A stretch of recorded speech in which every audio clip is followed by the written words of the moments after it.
And it was always me. There was something I was doing that was causing it. And I'd always blame something outside of me, but it was actually me. And this conflict was painful. It was almost like the unconscious would let me get a certain distance towards what I wanted to create, and then it would stop and it would always find its way back to the place it always was. And so this was frustrating. So let me share with you the 6 patterns, because once you understand the patterns, then you're going to be able to shift them, notice them, and stop finding yourself caught in that loop.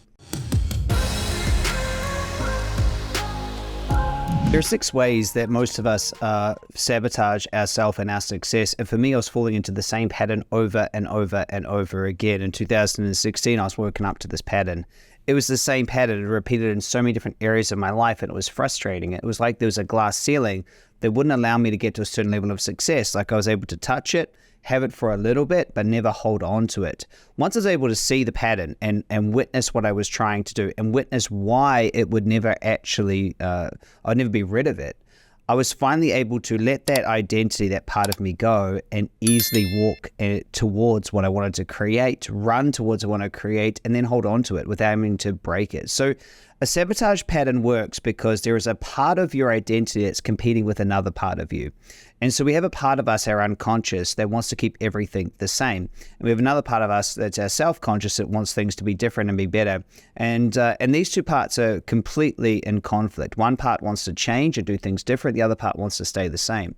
At first, you might ask, why does one part want to stay the same? Well, the unconscious is basically focused on safety and focused on belonging and focused on surviving.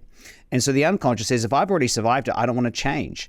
And this was true for me, and I'm sure it's true for you, is that every time I was trying to go for something, there was like a part of me that would find myself in a different a business relationship that would cause myself to lose what I was trying to do, or I would make the wrong decision, and it was always me. There was something I was doing that was causing it. And I'd always blame something outside of me, but it was actually me.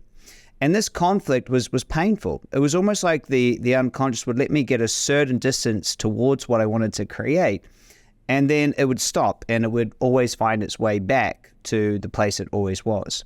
And so this was frustrating. So let me share with you the 6 patterns, because once you understand the patterns, then you're going to be able to shift them, notice them, and stop, finding yourself caught in that loop. So the first pattern is the pattern of not being perfect. And so this person who's stuck in this pattern is trying, instead of to create their goal, they're actually trying to be perfect. And that's really fascinating. They're trying to do things right. They're trying to not fail, and they're trying to be perfect. And so what happens is, as they move towards what they want to create, any sign of things going wrong or failure or criticism causes them to freeze. And they never allow themselves to learn and grow through mistakes. Like one mistake and they think their business is over.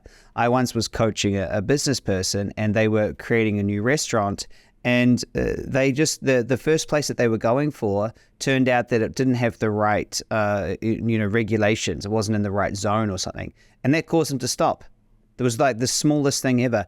And so if someone is so attached to being perfect, they're hypercritical of themselves, and they never allow themselves just to go and create imperfectly. They actually think that the business plan is how things are supposed to go. So they're stuck in this pattern of self-sabotage. They actually would rather be perfect and seen as amazing than actually to have the success.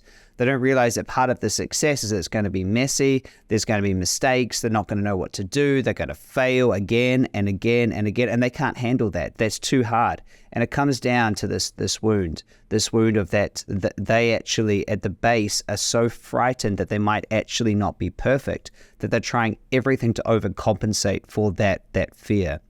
The second pattern is the fear of not worthy. So this person feels they're not worthy, so they always try to do things to be worthy of their goal. And this is ridiculous, right? You can never be worthy of $1 billion. There's no such thing as being worthy of it. There's a structure, right? You must add the value to the world in the way they want to pay for it, and then you'll receive what it is that you add. But this person who believes they're not worthy, they're always trying to do good. They're always trying to help others. They're always trying to be worthy. They never just go for what they want. For example, maybe they just want to make $1 million. They actually just want that. Instead of just saying that they want that and starting a business and going and having it, they go do all these other things to try to be worthy and to be someone that's helped others. They desperately want to be needed. A lot of times they find themselves really, really, really struggling to let go of people, fire people, to they want to be seen as the good boss. They want to be seen as the good person. They might refund someone who they probably shouldn't refund. And a lot of times when their clients leave them, they feel disappointed, like, oh gosh, my clients left. They've gone on to something else, because this person underneath doesn't feel worthy. They're so scared of not being needed by others that they try to be good, and it leads to a lot of resentment, because they always say to me, Chris, I've helped so many people. I've done lots of good stuff. Why don't I have the millions? And I'm like, well, being good doesn't necessarily mean that you get the millions, right?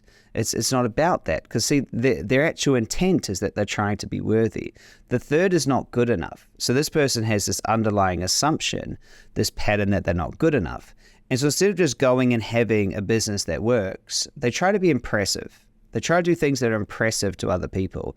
And this need to be impressive is what caused me to be over-invested when my business partner was killed. I was over-invested trying to be impressive. And because I was over-invested, I had no cash reserves for, a very, very, very unfortunate position. But it's what caused it, right? Like, so what caused the big problem is I was over-invested. I was redlining because I was trying to be impressive rather than just trying to have the business. You see, it's a very big difference. So the person who thinks they're not good enough, they're always trying to show everyone how good enough they are and how capable they are and how great they are, and they're performing. And what happens is every single time that they're performing, they always go much further than they are actually able to do and try to do a lot more. This person's likely to be a big workaholic. They're not actually very likely to enjoy their success. And because they're not really enjoying it, they're trying to be impressive. So this person who is always pretending that they're not good enough and trying to be good enough has this wound that unless they achieve something really, really special, then the world won't respect them, they won't validate them. And so what happens is they always find themselves back to not being good enough. And this is the key, is that every single pattern will never let go of its underlying fear, because that's its identity that it's trying to escape from. Think about it.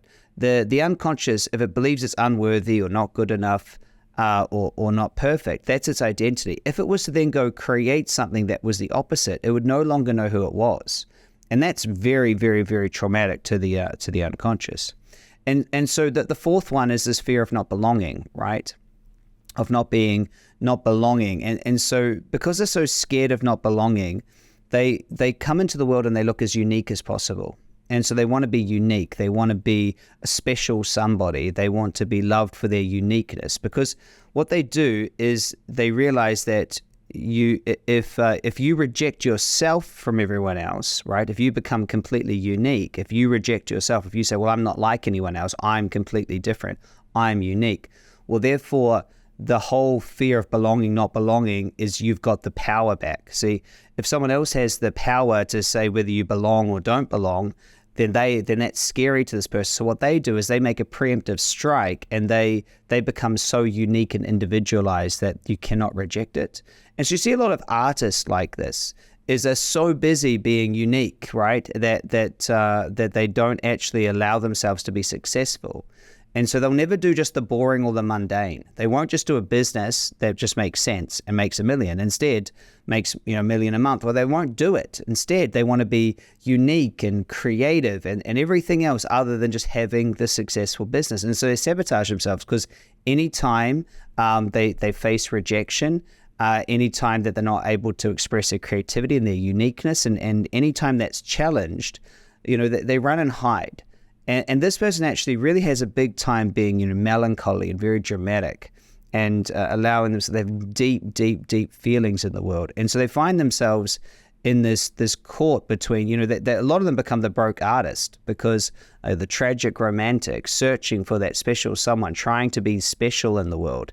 And so they just get on this loop. So those are the first four. The fifth one, the fifth pattern, is where someone's not capable. They deep down just don't think they're capable. And so the key with all of these is there's a fear underneath it that we're trying to compensate for, okay? And this compensation is that they just don't feel capable. So they never feel like they have enough resources. They never have enough time. They never have enough money. And this one never has enough knowledge. So instead of going and building the business, they're off getting their MBA. right? And then instead of building their business, they're trying to go raise money. Instead of building their business, they're trying to get all the right relationships, and they're never capable, right? They're always looking to increase capability. They don't have it. So this underlies they don't have it within them.